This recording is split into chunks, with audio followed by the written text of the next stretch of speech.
Everyone, welcome to beat the street. आज हम यहाँ पे बात करने वाले हैं अमी ऑर्गेनिक्स के बारे में। अमी ऑर्गेनिक्स एक स्मॉल कैप कंपनी है जिसका यहाँ पे आईपीओ आने वाला है। इस वीडियो में हम करेंगे अमी ऑर्गेनिक्स का फंडामेंटल एनालिसिस, जानेंगे कंपनी के बिजनेस के बारे में, क्या क्या कंपनी करती है, क्या उनके फ्यूचर प्लान्स है और यहाँ पे क्या आपको इस आईपीओ में लगाना चाहिए, क्या लिस्टिंग गेन्स के लिए, लॉन्ग टर्म के लिए, मीडियम टर्म के लिए या फिर शॉर्ट टर्म लॉन्ग टर्म के यहाँ पे टारगेट क्या हो सकते हैं।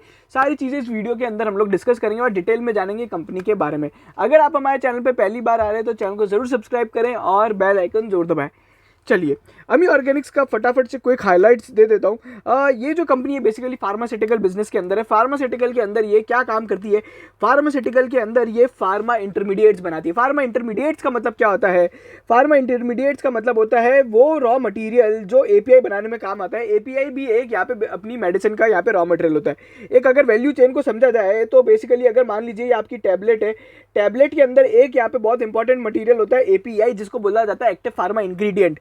ठीक है, एक्टिव फार्मा इंग्रेडिएंट का अगर आपको मतलब जानना है तो आप हमारा ग्लेनमैक, लॉरस या फिर न्यूलैंड वाला वीडियो देख सकते हो। ठीक है, तो ये होता है एपीआई। अभी एपीआई को बनाने के लिए यहाँ पे फार्मा इंटरमीडिएट्स या फिर केएसएम यानी की स्टार्टिंग रॉ मटेरियल्स लगते हैं, जिसका काम यहाँ पे अमी ऑर्गेनिक्स करता है। अमी ऑर्गेनिक्स के बहुत सारे क्लाइंट है, जैसे कि अगर आप देखोगे डिवीज लैब से लेके अगर आप देखोगे तो अपना लॉरस लैब्स वगैरह भी है।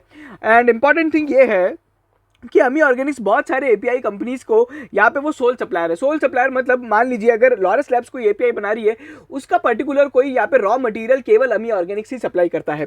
ये बात हो गई कंपनी के बेसिकली बिजनेस के बारे में। एक बहुत छोटी मोटी कंपनी है, ज़्यादा बड़ी कंपनी है नहीं।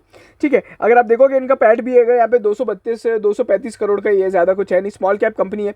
अगर अपन आईपीओ की कुछ यहाँ पे की डिटेल्स जाने तो यहाँ पे जो प्राइस बैंड है 603 से 610 रुपये का प्राइस बैंड रखा गया है।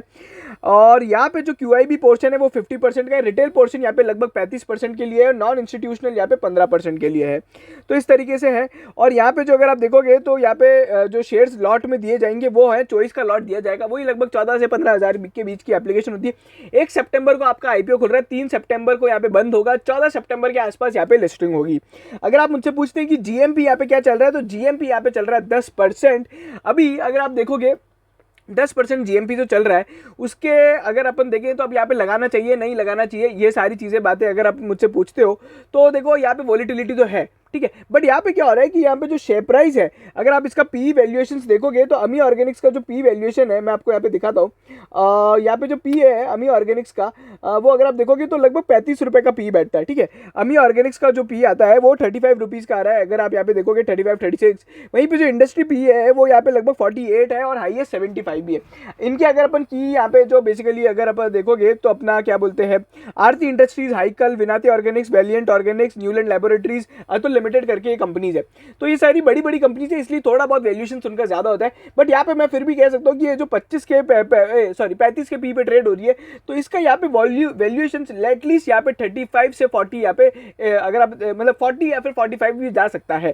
ठीक है, तो आप यहाँ पे लिस्टिंग गेन के लिए बिल्कुल बिल्कुल अप्लाई कर सकते हैं। और अगर यहाँ पे इससे अगर आप देखें तो डाउनसाइड रिस्क मेरे को कोई ज्यादा नहीं लगती है, अनलेस एंड अनटिल अपना इंडिया का मार्केट गिर जाए या फिर बाजार में कोई ऐसी स्थिति हो जाए जिस दिन लिस्टिंग के डे के दिन यहाँ पे बाजार अपना नेगेटिव ट्रेड हो। बाकी यहाँ पे एक अच्छे खासे हेल्दी लिस्टिंग गेन्स तो नहीं देखने को मिलेंगे, बट यहाँ पे एक लॉन्ग टर्म के लिए आप इस स्मॉल कैप कंपनी में एक अच्छा यहाँ पे बैट बना सकते हो।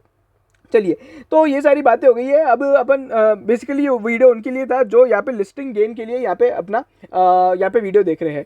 चलो अब अपन थोड़ा कंपनी को अगर डिटेल में समझें तो अमी ऑर्गेनिक्स काम क्या करती है। अगर यहाँ पे देखा जाए तो यहाँ पे कंपनी बोलती है कि ये स्पेशलिटी केमिकल्स और यहाँ पे फार्मा इंटरमीडिएट्स की कंपनी है। फार्मा से इनका जो लगभग रेवेन्यू आता है वो 80% का रेवेन्यू आता है। 20% यहाँ पे जो रेवेन्यू आता है वो यहाँ पे इनका आता है बेसिकली अपने केमिकल्स बिजनेस के साथ। ठीक है, उसके बाद बेसिकली R&D वगैरह कंपनी है, R&D ड्रिवन कंपनी है। और इन लोग ने अभी रिसेंटली यहाँ पे मार्च 2021 में गुजरात ऑर्गेनिक्स लिमिटेड को यहाँ पे एक्वायर किया है, जिससे इन लोग को एग्रो केमिकल और फाइन केमिकल्स का यहाँ पे एक बहुत अच्छा यहाँ पे बिजनेस मिल गया है। उन कंपनीज के लिए भी ये लोग क्या बनाते हैं, ये बेसिकली की स्टार्टिंग मटेरियल बनाते हैं। मतलब केमिकल कंपनीज या फिर फार्मा एपीआई कंपनीज को यहाँ पे जो रॉ मटेरियल चाहिए होता है ना तो वो यहाँ पे देते हैं। अगर अपन देखें इन लोग ने 450 फार्मा इंटरमीडिएट्स बनाए हैं एपीआई सेक्टर के लिए और 17 थेरापेटिक यहाँ पे बेसिकली यहाँ पे एरियाज में। थेरापेटिक मतलब क्या हुआ, 17 डिजीज को लेके इन लोग का काम होता है। अभी अगर अपन देखें ऑन्कोलॉजी, डायबिटीज यानी मतलब कैंसर या फिर डायबिटीज वगैरह, ये थेरापेटिक एरियाज हो गए। ठीक है। फिर यहाँ पे न्यू केमिकल एंटिटीज वगैरह R&D ड्रिवन फोकस है। अभी अगर अपन देखें तो इन लोग का जो बेसिकली पोर्टफोलियो है 425 प्रोडक्ट्स का है, और वो अब यहाँ पे एक्सपेंड हो गया 450 हो गया था। और यहाँ पे कंटिन्यूस यहाँ पे R&D और प्रोसेस इंप्रूवमेंट कंपनी को लगता है। अगर अपन देखें रेवेन्यू फ्रॉम ऑपरेशन यहाँ पे जो है बेसिकली फार्मा इंटरमीडिएट से लगभग अभी जो अभी आप देखोगे तो 88% यहाँ पे रेवेन्यू आता है, और लगभग अगर इसको करोड़ के टर्म्स में देखें तो 301 करोड़ का रेवेन्यू आता है। वहीं पर अगर अपन देखें जो दूसरा एक और बिजनेस है अपना इनका केमिकल्स वाला, उससे यहाँ पे लगभग 12 से 10% का रेवेन्यू आता है, जो कि बहुत ही यहाँ पे छोटा सा है। कंपनी ने अभी लेटेस्ट में जो बेसिकली यहाँ पे जो उस कंपनी को एक्वायर किया था गुजरात ऑर्गेनिक्स लिमिटेड को, वो यहाँ पे 106 करोड़ रुपए में इसको 2021 में अभी एक्वायर किया है रिसेंटली। ठीक है। अब अगर अपन देखें कंपनी ने यहाँ पे 2 एडिशनल मैन्युफैक्चरिंग फैसिलिटीज ऐड कर ली है, और उसके बाद अगर अपन देखें तो इनका यहाँ पे बेसिकली उससे इनका जो एग्जिस्टिंग पोर्टफोलियो केमिकल्स का वो यहाँ पे बहुत ज़्यादा बढ़ गया है। अभी अगर आप देखोगे तो यहाँ पे कंपनी ने प्रोडक्ट्स के नाम दिए जो ये लोग बनाती है, जो आपको बिल्कुल नहीं समझेंगे, ना ही मुझे समझेंगे और ना ही अपने को समझने हैं। ठीक है। अगर आप देखोगे तो ये लोग यूएस से लेके जापान, चाइना, लैटिन अमेरिका वगैरह जगह सब जगह यहाँ पे एक्सपोर्ट करते हैं। ओवरऑल एक्सपोर्ट रेवेन्यू यहाँ पे 51% आता है। 150 कस्टमर्स हैं इनके यहाँ पे। अगर आप देखोगे 25 कंट्रीज में कस्टमर्स के नाम लॉरस लैब्स, कैडिला, सिप्ला, और अगर एक्सपोर्ट कस्टमर्स की बात करें तो सोशो, यूनिको, फर्मिनो, फैब्रिका इटालिना, और यहाँ पे इस तरह की कंपनीज है जो कि बाहर की है। मिडास फार्मा अगर अपन ने नाम सुना हो तो बहुत बड़ी फार्मा कंपनी है। और अगर अपन देखें ये जो ऐसे कस्टमर्स है, अगर आप देखोगे 13 इनके जो कस्टमर्स है 150 में से वो पिछले 10 साल से जुड़े हुए हैं, और लगभग 50 कस्टमर ऐसे हैं जो पिछले 5 साल से जुड़े हुए हैं। तो बेसिकली यहाँ पे जो आप कह सकते हो कि स्टिकी नेचर ऑफ बिजनेस है, जल्दी से इस बिजनेस में यहाँ पे बदला नहीं जाएगा। देखो एक तो क्या होता है ना, अगर आपने यहाँ पे फार्मा और यहाँ पे इनका जो रॉ मटेरियल बदला तो क्या होगा कि जो यूज़र कंपनी है, मतलब जो मेन फार्मा या फिर केमिकल कंपनी है, उनका पूरा का पूरा प्रोडक्ट बदल सकता है। तो इस तरीके से यहाँ पे ये बहुत ज़्यादा रहती है। और मैंने आपको बताया कि स्पेशलिटी केमिकल से तो इनका बिजनेस बहुत कम है, बट यहाँ पे जो इनका स्पेशलिटी केमिकल्स का बिजनेस है वो अब यहाँ पे गुजरात ऑर्गेनिक्स लिमिटेड के कारण यहाँ पे थोड़ा बहुत बढ़ रहा है। ये काम करती है और कॉस्मेटिक्स, प्रिजर्वेटिव्स और एग्रो केमिकल्स कंपनीज के बेसिकली यहाँ पे रॉ मटेरियल्स बनाने का काम करती है। इनकी टोटल यहाँ पे अगर आप देखेंगे तो 3 मैन्युफैक्चरिंग फैसिलिटीज है, सचिन फैसिलिटी, अंकलेश्वर और यहाँ पे जगाड़िया करके एक फैसिलिटी है।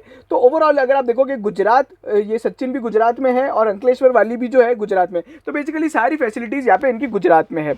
उसके बाद यहाँ पे जो कंपनी ने अपने रेवेन्यू वगैरह दिए हैं वो ठीक है। अच्छा, स्ट्रेंथ क्या है इस बिजनेस की, मैंने आपको बताया बेसिकली हाई एंट्री बैरियर्स वाला है। अभी यहाँ पे देखो कंपनी ने क्या क्या बताया, ये फार्मा इंटरमीडिएट है। फार्मा इंटरमीडिएट अभी अगर आप देखोगे तो यहाँ पे ये एपीआई है जिसमें ये लोग ये वाला प्रोडक्ट बनाते हैं, और इसका मार्केट शेयर क्या है। ठीक है, मतलब इस एपीआई मतलब इस फार्मा इंटरमीडिएट का यहाँ पे क्या है, देखो अगर आप देखोगे is the key supplier intermediate. ठीक है, उसके बाद यहाँ पे जो ये एंटी डिप्रेशन, मतलब जो डिप्रेशन रिलेटेड वाली दवाई है ना, उसमें काम आता है एपीआई ये वाला। उसके बाद अगर आप देखोगे इज द लीडर, ये जो अमी ऑर्गेनिक्स है वो बेसिकली इसके अंदर लीडर है। उसके बाद यहाँ पे कंपनी ने इस तरीके से बताया 80% मार्केट शेयर इनके पास है। तो उस तरीके से ये बताया जा रहा है कि हमारे एक एक प्रोडक्ट्स के बारे में क्या क्या है। ठीक है, अभी ये सारी इनकी चीज़ें हो गई है। उसके बाद यहाँ पे अगर आप देखोगे तो अब यहाँ पे ये लोग, इनका कुछ R&D सेंटर है, एक तो सचिन के अंदर है और एक यूएस के अंदर है। यूएस के अंदर एक इनकी जेवी पार्टनरशिप के साथ बनाया है। उस जेवी के पास बेसिकली है ना कैंसर को यहाँ पे ट्रीट और आइडेंटिफाई करने के लिए, यहाँ पे उसके लिए बेसिकली एप्लीकेशंस बनाने के लिए और दवाई वगैरह डेवलप करने के लिए यहाँ पे जो अगर आप मुझसे पूछते हो R&D करने का बेसिकली राइट है, तो ये एक बहुत इंपॉर्टेंट राइट है। और इस तरह के बिजनेस में यहाँ पे है ना पेटेंट्स वगैरह बहुत ज़्यादा इंपॉर्टेंट होते हैं। और वहीं पे अगर अपन देखें रेवेन्यू के यहाँ पे जो बेसिकली इनका अगर आप देखोगे किन कस्टमर्स पे डिपेंड होते हैं, टॉप 10 कस्टमर्स यहाँ पे लगभग है ना 60% रेवेन्यू लेके आते हैं। तो आपसे इसमें आपको समझ जाएगा कि बेसिकली यहाँ पे जो ये वाले जो कस्टमर्स हैं इनके साथ इनका इतना सारा 10 साल से ज़्यादा का बिजनेस है, बट यहाँ पे ये लोग अपने टॉप 10 कस्टमर्स पे 60% रेवेन्यू के लिए डिपेंडेंट है। ठीक है, अगर इनके उनके उन 10 कस्टमर में से एक के बिजनेस में भी कुछ हुआ तो यहाँ पे बहुत बड़ी प्रॉब्लम क्रिएट हो सकती है। बाकी केमिकल्स वाला जो बिजनेस है ये बेसिकली बहुत ही यहाँ पे अगर आप देखोगे तो है ना हाई एंट्री बैरियर है। इसमें यूएस एफडी और तरह तरह के रेगुलेशंस वगैरह अप्लाई होते हैं। तो इस तरीके से यहाँ पे अगर आप देखोगे तो ये थोड़ा जो बिजनेस है अपना हाई एंट्री बैरियर वाला होता है। और ये कंपनी ने कुछ नाम बताए जिन जिन के लिए ये लोग दवाइयाँ बनाते हैं, जिसमें से मैंने एक बताया कैंसर हो गया, एक साइकोटिक हो गया, और फिर यहाँ पे इन्फ्लेमेटरी मतलब अपनी सांस लेने की जो बीमारी वगैरह हो गई, तो उस रिलेटेड यहाँ पे ये लोग दवाई बनाते हैं। ठीक है, और अगर आप देखोगे तो ये जो बिजनेस है पूरा इसमें लॉन्ग गेस्टेशन होता है, मतलब इसको डेवलप करने से लेके यहाँ पे कॉमर्शलाइज करने में बहुत ज़्यादा समय लग जाता है। उसके बाद यहाँ पे एक इंटरेस्टिंग बात ये है कि इनके पास एक रीच का रजिस्ट्रेशन है। रीच का मतलब बेसिकली यूरोप में अगर आपको केमिकल ड्रग्स बेचनी है ना, तो उसके लिए आपको रजिस्ट्रेशन लगता है। तो अब ये यहाँ पे ना रेगुलेटरी यहाँ पे एंट्री बैरियर क्रिएट करता है। अगर किसी के पास यहाँ पे रीच का रजिस्ट्रेशन नहीं है और वो यूरोपियन कंपनी नहीं है, तो वो वहाँ पे जाके यूरोप के अंदर मार्केट में अपना प्रोडक्ट नहीं बेच सकती। तो इनकी ये सब कुछ यहाँ पे कैपेसिटीज़ वगैरह है जो कंपनी ने बताई है। फिनेंशियल परफॉर्मेंस पे अगर अपन बात करें तो इनका जो फिनेंशियल परफॉर्मेंस का ट्रैक रिकॉर्ड रहा है वो काफ़ी अच्छा रहा है। ग्रोथ भी अच्छी है। अगर आप देखोगे तो 238 करोड़ से यहाँ पे रेवेन्यू अभी अगर आप देखोगे 340 करोड़ हो गया है। वहीं पे अगर अपन अगर यहाँ पे प्रॉफिट आफ्टर टैक्स की बात करें तो यहाँ पे लगभग 53 करोड़ का यहाँ पे प्रॉफिट है, जो कि पहले यहाँ पे 23 करोड़ का हो रहा था। वहीं पे रिटर्न ऑन इक्विटी 32-33% के लगभग चल रहा है अभी। और वहीं पे अगर अपन देखें EBITDA मार्जिन जो है वो 23% का चल रहा है। और उसके बाद अगर अपन देखें पैट मार्जिन भी ROC जो अपना है वो बेसिकली यहाँ पे 25% का चल रहा है। तो एक डिसेंट यहाँ पे वैल्यूएशन और डिसेंट यहाँ पे परफॉर्मेंस रही है। उसके बाद कंपनी का यहाँ पे क्या क्या स्ट्रेटेजी है वे फॉरवर्ड, बेसिकली अपना प्रोडक्ट पोर्टफोलियो को यहाँ पे बढ़ाएंगे R&D वगैरह करके। अब उसके बारे में डिटेल बताया कि ये लोग क्या क्या करेंगे, कौन कौन से प्रोडक्ट्स में करेंगे, कौन कौन से के लिए अप्लाई कर रखा है, वो सब अपन ज़्यादा जाएंगे नहीं। उसके बाद कंपनी ने बोला है इनऑर्गेनिक और ऑर्गेनिक रूट्स के थ्रू अपनी यहाँ पे ज्योग्राफिकल प्रेजेंस को बढ़ाएंगे। ऑर्गेनिक रूट्स मतलब क्या हो गया, बेसिकली अपन ने कोई नया मार्केट यहाँ पे देख लिया। और इनऑर्गेनिक मतलब क्या हुआ, एक ऐसी कंपनी को एक्वायर कर लिया जो उनके अनटैप्ड मार्केट के अंदर यहाँ पे काम करती है। उसके बाद यहाँ पे कॉस्ट एफिशिएंसी और एफिशिएंसी पे यहाँ पे बेसिकली फोकस किया जाएगा और ग्रोथ अपॉर्चुनिटीज़ के लिए देखा जाएगा। फिर यहाँ पे कंपनी अपना डिस्क्रिप्शन बता रही है। ये लोग और काम करते हैं, एक और जो वो होता है वो कस्टम मैन्युफैक्चरिंग का। कस्टम मैन्युफैक्चरिंग के लिए क्या होता है, बेसिकली यहाँ पे क्या होता है कि बेसिकली कस्टमर इनको है ना अपना माल दे देता है। इनको मान लीजिए रॉ मटेरियल दे दिया और इनको यहाँ पे कोई पर्टिकुलर ऐसा प्रोडक्ट बना के देना है फार्मा या फिर केमिकल्स में, तो ये वाला काम भी करते हैं। बट अभी अगर आप देखोगे तो बेसिकली जो परसेंटेज ऑफ रेवेन्यू है स्पेशलिटी केमिकल से 4% कुछ आता है। और जो अपना अदर वाला बिजनेस है, जो मतलब कस्टम मैन्युफैक्चरिंग वाला बिजनेस है, उससे 6% आता है। मेन इनका जो बिजनेस है आप अगर देखोगे तो बेसिकली यहाँ पे फार्मा इंटरमीडिएट्स का ही है। धीरे धीरे ये स्पेशलिटी केमिकल्स का बिजनेस भी बढ़ेगा। उसके पीछे इंपॉर्टेंट रीजन है कि गुजरात ऑर्गेनिक्स लिमिटेड को इन लोग ने एक्वायर किया है। फिर यहाँ पे कंपनी ने बताया कि बेसिकली इनके जो रेवेन्यू ब्रेकअप है, मतलब फार्मा की दवाइयों के हिसाब से यहाँ पे बताया है, तो वो सब चीज़ें हैं। बाकी ये सब चीज़ें हो ही गई है, अपन ने लगभग सब चीज़ें इसमें कवर कर ली है। R&D फैसिलिटी मैंने आपको बता दिया है। कैपेसिटी और कैपेसिटी यूटिलाइजेशन यहाँ पे आप देख लीजिए। बेसिकली क्या होता है कि ये ओवरऑल जो इनकी इंस्टॉल्ड कैपेसिटी है वो अगर आप देखोगे 6060 MTPA की, मिलियन टन पर एनम की है। वहीं पर अगर आप देखिए कैपेसिटी यूटिलाइजेशन 63% रहा है, जो कि यहाँ पे अपने को आने वाले टाइम में ट्रैक करना रहेगा कि यहाँ पे इसको अपन कैसे कैसे यहाँ पे इंक्रीज करेंगे। बेसिकली ये बहुत इंपॉर्टेंट होता है। फिर इनके कुछ वेयर हाउस वगैरह हैं जो कि यहाँ पे कंपनी ने बताए हैं।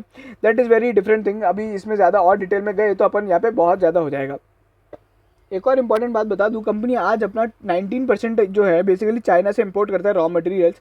तो कल को चाइना के साथ कोई प्रॉब्लम होती है तो इंडिया में यहाँ पे थोड़ा इनको रॉ मटेरियल का प्रॉब्लम हो सकता है। बट आज की तारीख में 73% रेवेन्यू ये लोग अपना इंडिया से लेके आते हैं, रॉ मटेरियल्स इंडिया से लाते हैं। अब हम थोड़ा बहुत शेयर होल्डिंग पैटर्न के बारे में बात कर ले। सबसे पहले मैं आपको बता दूं कि यहाँ पे जो बेसिकली सेलिंग शेयर होल्डर्स वगैरह है, लास्ट जो ट्रेडेड प्राइस रही है, मतलब प्राइवेट कंपनीज के यहाँ पे क्या प्राइस रही है वो यहाँ पे आप देख सकते हो। तो लास्ट अगर अपन देखें तो अभी रिसेंट में 10 अगस्त 2021 को यहाँ पे 603 रुपये का यहाँ पे इन लोग ने एक प्राइवेट प्लेसमेंट किया था, जिसके अंदर बहुत सारी कंपनीज ने यहाँ पे पार्टिसिपेट किया था। तो 603 रुपये में दिया था 10 अगस्त को, और अभी जब अपने को यहाँ पे 1 महीने बाद दिया जा रहा है तो 610 रुपये में मिल रहा है। ठीक है, इस कंपनी के अंदर उस टाइम जो प्राइवेट प्लेसमेंट हुआ था उसमें Plutus Wealth Management, Malabar Value Fund, IIFL fund, इन लोग ने अपना पार्टिसिपेट किया था। तो वो सारी चीज़ें हो रही है। उसके बाद ये मोटा मोटी कंपनी का यहाँ पे शेयर होल्डिंग पैटर्न है। 47% यहाँ पे स्टेक प्रमोटर्स का है, जो कि यहाँ पे 42% हो जाएगा।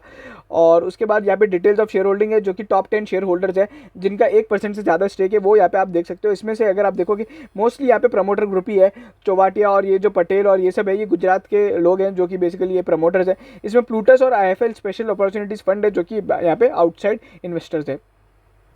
अच्छा, कंपनी यहाँ पे ऑब्जेक्ट्स ऑफ द ऑफर क्या है, बेसिकली अगर अपन देखिए तो यहाँ पे जो फ्रेश इशू है 200 करोड़ रुपए का है। तो उन 200 करोड़ से क्या करने वाली, बेसिकली कंपनी ने एक लोन ले रखा है यहाँ पे एक्सिस बैंक से, तो उसको बेसिकली यहाँ पे वो अपना पेमेंट करेगी और कुछ यहाँ पे वर्किंग कैपिटल रिक्वायरमेंट और जनरल कॉर्पोरेट पर्पस के लिए इसको यूज़ किया जाएगा। तो इस तरीके से यहाँ पे कंपनी ने बताया। ये एक तो रिपेमेंट ऑफ लोन्स है। अगर अपन देखें इनकी एज ऑन डेट यहाँ पे जो बोरिंग्स है, आउटस्टैंडिंग अमाउंट है वो लगभग 145 करोड़ कुछ है, वो जो कि अपना HDFC बैंक और यहाँ पे एक्सिस बैंक से। उसके बाद थोड़ी बहुत यहाँ पे लॉन्ग टर्म के अलावा यहाँ पे शॉर्ट टर्म लाइबिलिटी को मिलाएंगे तो 200 करोड़ का हो जाएगा। तो बेसिकली यहाँ पे कंपनी बाद में डेट फ्री हो जाएगी और फिर थोड़ी बहुत इनकी जो वर्किंग कैपिटल की रिक्वायरमेंट है वो यहाँ पे आप देख सकते हो। ठीक है, तो ये हो गया। अब आ जाते हैं कंपनी की बैलेंस शीट पे। थोड़े बहुत फिनेंशियल्स में अगर आप देखोगे तो इनका जो बेसिकली एक जो चीज़ मेरे को बहुत अच्छी लग रही है कि जो इनका पीपी है, जो सबसे इंपॉर्टेंट होता है वो कैपेक्स कितना तेज़ी से बढ़ा है, 576 से 621 है, और एक साल के अंदर लगभग इन लोग ने बहुत हैवीली यहाँ पे वो किया है, ठीक है। और अगर आप देखोगे तो ये जितना भी इन्वेस्टमेंट किया था ना कंपनी ने, ये बेसिकली इसी साल किया, बिकॉज पिछले साल जो कैपिटल वर्क इन प्रोग्रेस था वो केवल 117 मिलियन पड़ा हुआ था। तो उसको भी अगर मान लीजिए अपन ने किया होगा तो भी यहाँ पे कंपनी ने बहुत ज़्यादा हैवीली इन्वेस्टमेंट किया और इनका यहाँ पे सारा वो प्रोजेक्ट्स वगैरह भी यहाँ पे चालू हो गए हैं।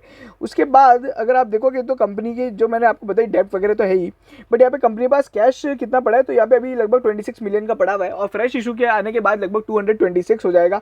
और उसके बाद यहाँ पे अगर आप देखोगे कंपनी के पास लाइबिलिटीज़ कितनी है, तो करंट लाइबिलिटीज़ और ये सब मिला के यहाँ पे जो टोटल नॉन करंट लाइबिलिटीज है 1660 है, और टोटल नॉन करंट लाइबिलिटीज 1800 है। तो एटलीस्ट यहाँ पे मैं आपको एक चीज़ बता दूँ कि यहाँ पे कंपनी की जो लॉन्ग टर्म डेप्ट है वो तो यहाँ पे पे ऑफ हो जाएगी।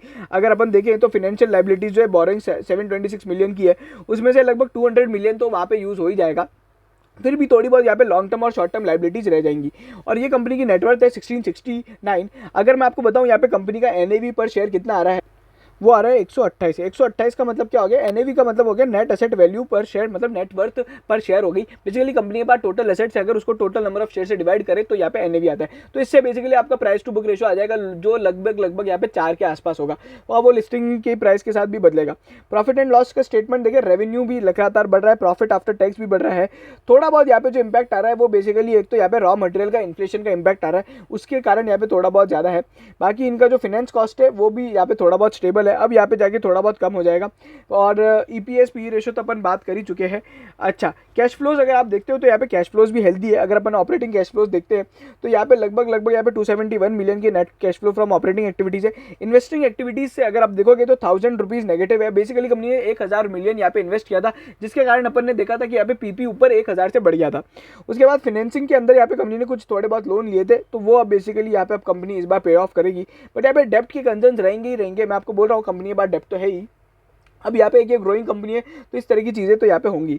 तो ये सारी चीज़ें थी। बाकी अगर आप मुझसे पूछते हो कि ये जो कंपनी है ये प्रमोटर गवर्न है या फिर यहाँ पे प्रोफेशनल मैनेजमेंट है, तो प्रमोटर गवर्न कंपनी है, ठीक है। तो ये सारी चीज़ें लगभग मैंने यहाँ पे सभी चीज़ें कवर कर ली है। और यहाँ पे थोड़ा बहुत अगर आपको इंडस्ट्री के बारे में देखना है तो मैं आपको बता सकता हूँ, बट यहाँ पे ज़्यादा कुछ जान के मतलब नहीं है। बेसिकली ये जो कंपनी है एक केमिकल और यहाँ पे API और इस वाले बिजनेस को यहाँ पे रॉ मटेरियल सप्लाई करने का काम करती है, जिनकी ऑलरेडी ग्रोथ बहुत यहाँ पे मल्टी लेवल ग्रोथ देखने को मिल सकती है।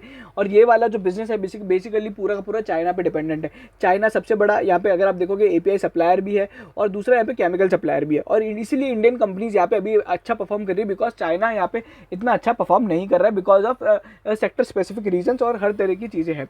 तो ये था पूरा का पूरा एनालिसिस अमी ऑर्गेनिक्स पे। लगभग हम लोग ने बिजनेस भी जान लिया है, कंपनी के मैनेजमेंट वगैरह भी जान लिए हैं। अभी यहाँ पे थोड़ा बहुत क्या होगा, बेसिकली यहाँ पे एंकर इन्वेस्टर्स वगैरह आएंगे जिसमें बहुत बड़े बड़े नाम आपको देखने को मिल सकते हैं। बट मैं आपको हर बार बोलता हूँ कि एंकर इन्वेस्टर्स जो होते हैं वो 30 दिन के बाद अपने शेयर बेच सकते हैं, और जैसे ही 30 दिन खत्म होते हैं तो शेयर प्राइस बहुत तेज़ी से टूटता भी है। तो सबसे पहले अपन यहाँ पे शॉर्ट टर्म गेन के लिए अगर आपको अप्लाई करना है तो आप कर सकते हैं। अगर आप देखोगे तो शॉर्ट टर्म गेन मतलब 610 रुपये जो अपना यहाँ पे आप अप्लाई करते हो तो आपको 666 रुपये तक का लगभग यहाँ पे लिस्टिंग गेन 670 रुपये तक का मिल जाएगा। अगर इतना गेन हो जाता है तो एक बार आप एग्जिट कर ले। उसके बाद कंपनी को थोड़ा यहाँ पे अपना शांत रहने दे, मतलब देखिए उसकी परफॉर्मेंस को कैसा करती है। 600 से 700 के बीच में अगर ट्रेड कर रहा है तो कोई मतलब ही नहीं है। अगर यहाँ पे थोड़ा बहुत कम आता है, इशू प्राइस के आसपास आता है, तो आप फिर ऐड कर सकते हो, क्योंकि एक स्मॉल कैप कंपनी और जिसकी वैल्यूएशन थोड़ी डिसेंट है। अभी वैल्यूएशन इनकी डिसेंट इसलिए भी होती है बिकॉज एक तो ये छोटी कंपनी है, इनके मार्जिन कंपेरेटिवली अपने पीयर से कम है, और दूसरा ये है ना एंड यूजर कंपनी नहीं है। आज API बनाने वाली कंपनी को अगर कोई रॉ मटेरियल सप्लाई करता है तो API का जितना मार्जिन होगा ना, रॉ मटेरियल वाले का उतना मार्जिन नहीं होगा, ठीक है ना। That is very very different thing. तो अपन इसको ज़्यादा किसी और कंपनी से कंपेयर नहीं कर सकते। तो ये सारी चीज़ें हैं। अगर आपको वीडियो पसंद आया तो प्लीज़ लाइक करें, शेयर करें, सब्सक्राइब करें हमारे चैनल को। आप हमें टेलीग्राम पे भी ज्वाइन कर सकते हैं, जहाँ पे अभी आपको सारी तरह की न्यूज़ अपडेट्स वगैरह मिल जाएंगी ऑटोमेटेड बेसिस पे। आपको कुछ नहीं करना है, बीट द स्ट्रीट सर्च करना है और यहाँ पे टेलीग्राम चैनल को ज्वाइन कीजिए और बेल आइकन जरूर दबाइए। और please share this video as much as you can. Thank you so much.